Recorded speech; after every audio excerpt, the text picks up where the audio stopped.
The treatment of contestants on Strictly Come Dancing remains in the spotlight as celebrities speak out about their negative experiences on the show. And the Paralympian Will Bayley is among those to share his story. You'll remember Will took part in 2019, but he was forced to withdraw from the competition following an injury during training. And he's also expressed concerns about the programme's aftercare and accessibility for disabled contestants. Will joins us now live on BBC Breakfast. Good morning, Will. It's good to see you. Thank you for choosing to talk to us this morning. People will remember you leaving Strictly injured. They'll have seen reports in the newspapers over the last couple of days. How do you reflect on what happened to you? Overall, yeah. Well, thanks, guys, for having me on. I'm at a training camp at the moment, training for Paris, so it's really good to be on the show. I just overall, actually, I have to be honest. I think some of the reports are obviously sensationalised, and it's in the papers. But first of all, I just want to say my time with Jeanette, for example, everything about Jeanette. Jeanette was incredibly supportive, hard-working. She had a will to win like me. I thought we were an amazing team. I thought we got on so well, and we were ultra professional. We wanted to win, and I wanted to win, and we went for the win.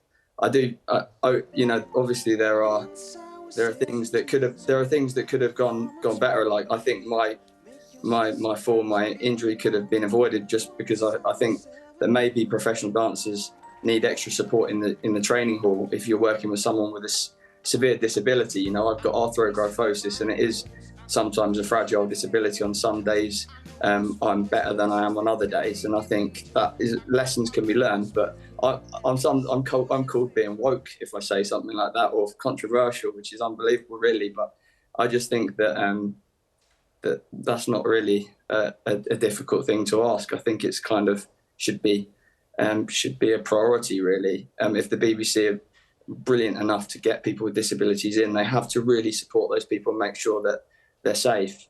And it's not like I've brought this up now. I've brought this up in writing as well, and I've brought this up many times. It's just because I think the other stories have come out that mine's actually got to listen to, but I have brought it up before. And Will, what would have made you more safe? I think some professionals, in terms of like watching the training, someone taking me out of that position. So like, to put everything on the dance professional who's not got a great understanding of disability, and they shouldn't do. Their job is hard enough as it is to get me through a routine. For someone maybe to be overlooking, especially every disability is different, and every disability needs to be taken into consideration, and it's very serious. If someone gets an injury like mine, that will affect them for the rest of their life. I'll never get over this knee injury. Like, I'll have to deal with it. I don't want to be woe is me, but that's just the fact. I think if someone was looking over me, I'd like to think if it was if my daughter was in that position, someone would be looking over her and taking her out of that position and going, actually, like, looking from a distance, you shouldn't be doing that. And especially with your disability, you need to be really, really careful. Like, this is quite a dangerous situation for you to be in. And I think that's fair enough. I don't really know how that's controversial to say, but maybe I'm deluded. I really don't know, but I think that's fair enough.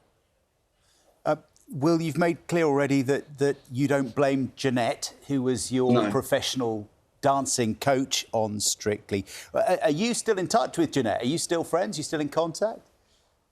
It was such a high emotional experience. What I went through, and we had a really professional relationship, and we got on so well. And I think it's a bit like being in a football dressing room or in a changing room. You can spend years with someone and be their best friend, and then you don't hear from them again. But I've heard from her, a few times since Strictly, and we haven't stayed in touch in terms of being best friends. But I think it was a hard time for both of us, and it was emotional for both of us, and kind of we both at the time wanted to move on, because it was really stressful, I think, for everyone involved, and especially to have to deal with that, like someone getting that kind of injury, and there was a lot of emotion around it, and I totally get that as well.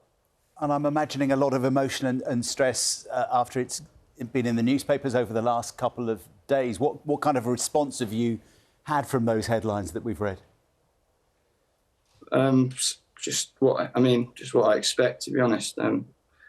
You know, up and down, you get some people writing, you know, that it's just, I mean, I'm not going to get anything from this. I don't believe I am. I just wanted to make a positive impact, and I really wanted to be positive, and I don't see it as a negative. I think if people listen and try and take on board like what I was saying, it's more to get something positive out of it rather than just to be complaining for the complaining sake. I think some people think that I'm just jumping on a bandwagon, and that's absolutely not the case. I've written letters and I've said things before about things that can be improved. It's only because this stuff's coming out now that my voice is actually getting listened to. And I think I think what I'm saying is fair enough. And if it does help one person from getting a severe injury like mine, that is definitely amazing, because I went through really, really tough time mentally for about a year afterwards. I couldn't hardly walk because of my disability. It was so hard to come back from that injury. So yeah, if I can help one person from getting an injury like that, then that is absolutely amazing. It's brilliant. And Will, you said you've spoken about what happened to you, you've written about what's happened to you. What response have you had? I got a response. So I had the injury in 2019. I wrote to the BBC, but I didn't. But I got someone to help me write to the BBC about the sort of problems that I had, and those basically the things that I felt could have been improved and stuff. And I basically got handed back like I was in a bit of a depression when I read it back. So I just found it really depressing. It was kind of like, we've done everything we can do, and we support you, and it felt like it was kind of like I was making a mountain out of a molehill. That's how I felt. But it was what it was, and I kind of moved on from that, and I kind of tried to just get back fit and to try and get on with my life, really. I mean, I don't know if any changes will be getting made. I'm just a table tennis player, and I don't know if I'd have even been.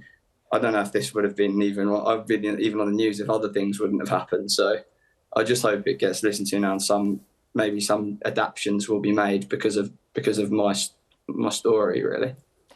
And Will, I wonder if people at home might be shocked to hear you talk about your experience, because when we watch Strictly on a Saturday night, we see the glitter and the smiles, and it's all very happy family viewing. And, you know, you talk about wanting to win and it being a competition. I think lots of people don't quite appreciate maybe how very, very, very competitive it has become. Were you surprised by that yourself? It's extremely intense and it's extremely competitive. And I think when you've got someone like me and someone like Jeanette together, it's going to be really competitive because we're both winners. We both want to win. I was no good at dancing, but I said to Jeanette, you know, we've got to try and win this. You know, we've got to find a way to win, and we've got to try and do the best we can. And you know, I think it is ultra competitive. And I think coming from like a Paralympics background, you don't really have any idea of the scrutiny on you, and the critics and the people. Everyone's sort of like got an opinion about you, and I wasn't really. I was so surprised about how much scrutiny is on everyone on that show. I mean, you go into training and people are taking photos of you going into training. People are trying to take photos of you coming out. They're trying to get photos of you having arguments with your partner. You know, they're trying to create drama, and that I did find obviously a bit like, wow, it's kind of like that is the difficult side of Strictly. But there are really happy moments and really amazing moments. I loved every second of actually performing the dances with Jeanette, and there was a couple of dances that we did, and I was like, wow, I can't believe I've been given this opportunity as a table tennis player. Like, no, I'm a nobody, and I'm getting this opportunity to dance in front of 12 million people, and I just felt absolutely privileged for that. And if those sort of safeguarding and things were put in place better, I would definitely, you know, relish that opportunity again, or any disabled person. I'd encourage them to do that because it's inspirational. I never had many disabled people to look up to when I was growing up, and to have those people is really important in the media and given opportunities. And for example, the Paralympics is coming up, and as much coverage of that if it's possible, it needs to be in the mainstream media, and it needs to be shown, and people with disabilities need to be shown. And yeah, we're getting in the weird world now where you get called woke for saying that, but I think it's really important for young people with disabilities to have that inspiration. And yeah, that's just my opinion. Well, we're so excited about watching you in the Paralympics, and we know that that's why you're in Slovenia getting ready to head to Paris. You describe yourself as just a table tennis player. You are not just a table tennis player. You are awesome. How's it going? How are you feeling looking ahead to the actual competitions in Paris? I'm feeling so good. I've given everything for this games, and since my leg injury again, I had 2019. Obviously, 2020, I was recovering. I didn't play at all for 2 years, and then I played Tokyo. I won a silver medal in Tokyo, and since then, I won the World Championships the year after. The year after that, I won the Europeans. I've never been so dedicated to this sport as what I am now, and I feel absolutely ready to go and to compete for my country and to make everyone proud. And that's all I've ever wanted to do. And this is what I'm built for. I've been through a lot in my life, and everyone knows my childhood and what I went through in my childhood, and I think it's all come down to this, and I'm ready to make everyone proud in Paris. And please put it all over the BBC if I win gold. Oh, you've said the G word. That was going to be my next question. Is it gold? This is it. For me, this is probably one of my last chances at the very, very top of my game. I'm ready. I feel good. Look, I've lost it. I feel in the best shape of my life, and I feel 100% ready to bring out the best ever performance. So let's see what happens. Well, that's the. But thank you, everyone who has supported me, and please get behind the Paralympians. It's coming up soon, and I'm really proud to represent my country. Will, we wish you well. Thank you so much for talking to us. I was just going to say, that's the sort of glittering prize we want you to bring home. Yeah. A nice glittery medal. That'll do. Good luck, Thanks so Will. much, guys. We're with you. Come on.